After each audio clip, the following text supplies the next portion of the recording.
আঞ্চলিক আবহাওয়া কেন্দ্র কলকাতার দৈনিক আবহাওয়া আপডেট ভিডিওতে আপনাকে স্বাগত।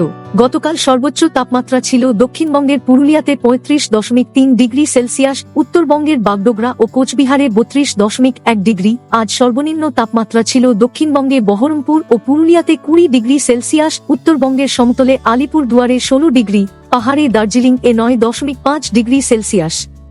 পশ্চিমবঙ্গের পুরুলিয়া, বাঁকুড়া, ঝাড়গ্রাম, পূর্ব পশ্চিম মেদিনীপুর, পশ্চিম বর্ধমান, দার্জিলিং, জলপাইগুড়ি ও কালিম্পং জেলায় এক দুটি স্থানে অতি হালকা থেকে মাঝারি বৃষ্টিপাত হয়েছে। দার্জিলিং জেলায় সকালবেলা হালকা কুয়াশা দেখা গিয়েছে। দক্ষিণ ঝাড়খণ্ড ও সংলগ্ন উত্তর ছত্তিশগড়ের উপর গড় সমুদ্রপৃষ্ঠ থেকে প্রায় 1.5 কিমি উচ্চতায় একটি ঊর্ধ্ব বায়ুমণ্ডলীয় ঘূর্ণাবর্ত অবস্থান করছে। উক্ত ঘূর্ণাবর্ত থেকে মরাঠওয়াড়া পর্যন্ত অভ্যন্তরীণ ওড়িশা, ছত্তিশগড় ও বিদর্ভ অতিক্রম করে গড় সমুদ্রপৃষ্ঠ থেকে প্রায় 0.9 কিমি উচ্চতায় একটি নিম্নচাপ অক্ষরেখা বিস্তৃত রয়েছে এবং তা অব্যাহত আছে। আগামী 7 দিন পশ্চিমবঙ্গের বিভিন্ন জেলায় কিছু কিছু স্থানে হালকা থেকে মাঝারি বৃষ্টি বা বজ্রবিদ্যুৎ সহ বৃষ্টিপাতের সম্ভাবনা আছে, যা মানচিত্রে প্রদর্শিত রয়েছে।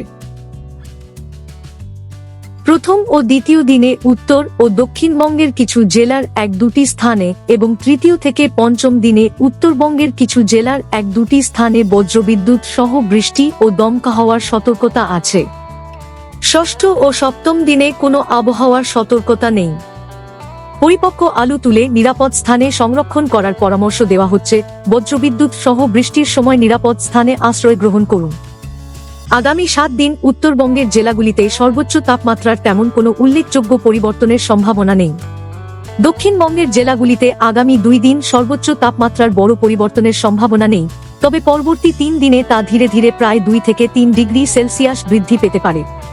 এছাড়া পশ্চিমবঙ্গের সব জেলায় আগামী 7 দিন সর্বনিম্ন তাপমাত্রার তেমন কোনো উল্লেখযোগ্য পরিবর্তনের সম্ভাবনা নেই।